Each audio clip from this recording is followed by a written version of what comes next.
technologies. Alright, so we'll erase that real quick because I don't have any examples to give you. And then lastly, number five, open source intelligence, and it's abbreviated OSINT. So open source intelligence. And open source intelligence is drawn from publicly available material. My YouTube lecture could be a source of, it'd be a very boring source, but my YouTube lecture can serve as a source for open source intelligence. Blogs, emails. Obviously, there's a lot of controversy about open source intelligence, because if you feel that you're doing something publicly, you go on Facebook, you type something, you don't think there's any repercussions, and you're orchestrating something that could or could not be interpreted as anti-governmental or detrimental to whatever the state, that information can be held against you. This is why usually when you get correspondence from any .gov site or official, it always says something like, the information contained in this communication is public information, blah, blah, blah, blah, blah, unless it's secret, and then it would be encrypted. But open source intel is available from many different locations, and again, I've provided the link for this list, the list of 5. The first is the internet, obviously, so whatever you do on the internet is grounds for open source intelligence. The second is traditional mass media.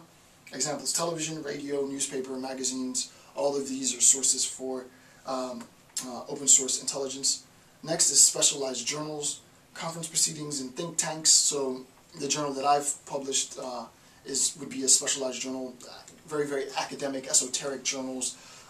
Very sort of member-only publications. All of these things are potential sources for open source intelligence. Photos, obviously, and geospatial information. For example, maps and commercial imagery products, right? All of these are sources for open source intelligence. I'm not going to write them down on the board because I just listed. I would imagine now that I don't know how intelligence community goes through the amount of crap that's on the internet, right? It is the internet where a lot of mobilization takes place, though, right? So, like, you would imagine that if someone's going to mobilize terrorist activity, the most efficient way of doing it is maybe not efficient, but the easiest way of mobilizing would be through the net. Now, if the channels are secured, then it would be more difficult, right? Then you would need more advanced levels of accessing that information. But if the channels are open source information, if it's like Facebook and Twitter and other social media that potential terrorists are networking on, well, it's hard. There has to be a system in place. I don't know what that system would look like, but I would imagine that there's a system in place to try and analyze some of that stuff. But there's an infinity of crap on the net, right? So, I'm not smart enough to figure out how they do that. But it says that they do that, right? The internet is a source, obviously public information. For me, I don't see how that's viable at all because there's so much crap on the net.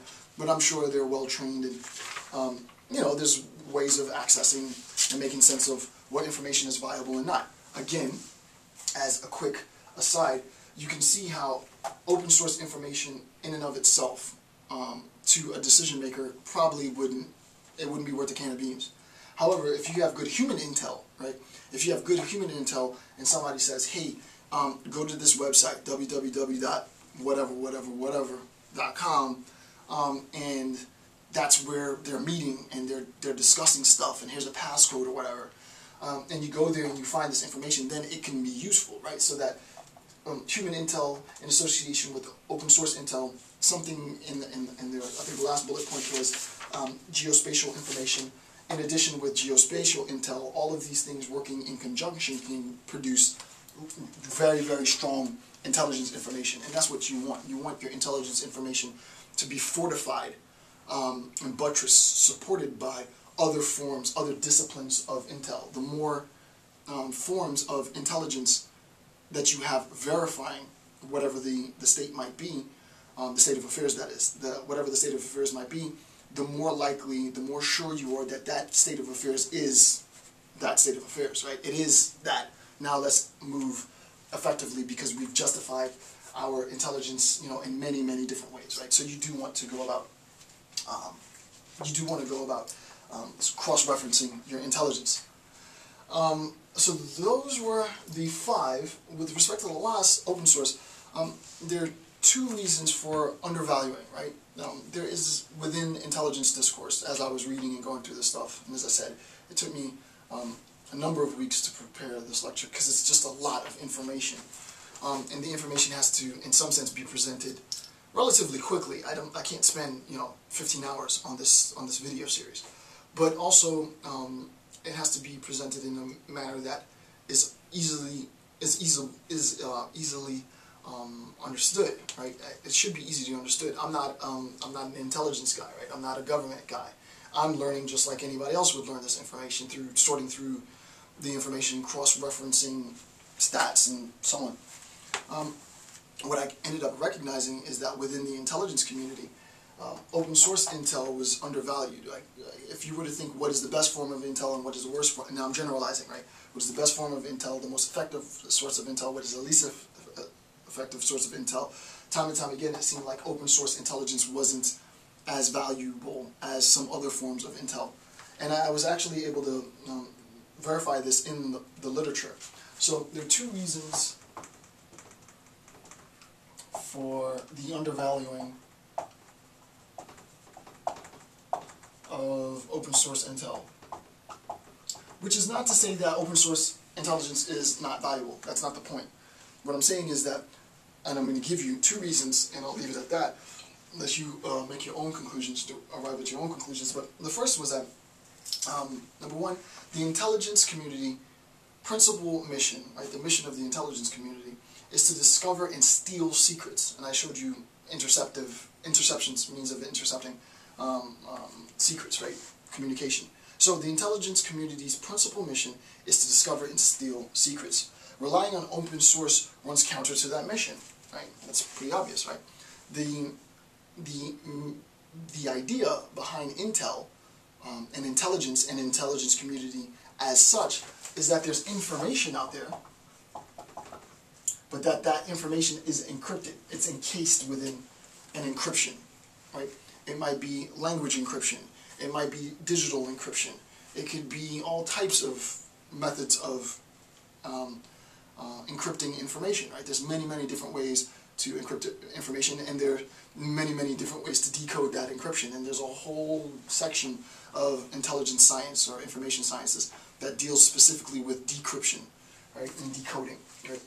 The obvious opposite is just information that's readily accessible, right? This information is not readily accessible because it's encrypted. It's enclosed within an encryption. This information is open source information, right? Open source info.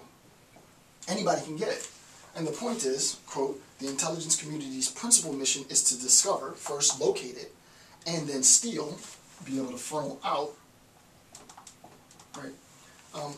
The intelligence community's principal mission is to discover and steal secrets. Relying on open source runs counter to that mission. It's right here. This is not what we do. This might be something else, but it's not intelligence. So this is a pretty serious claim, right? So that's the first.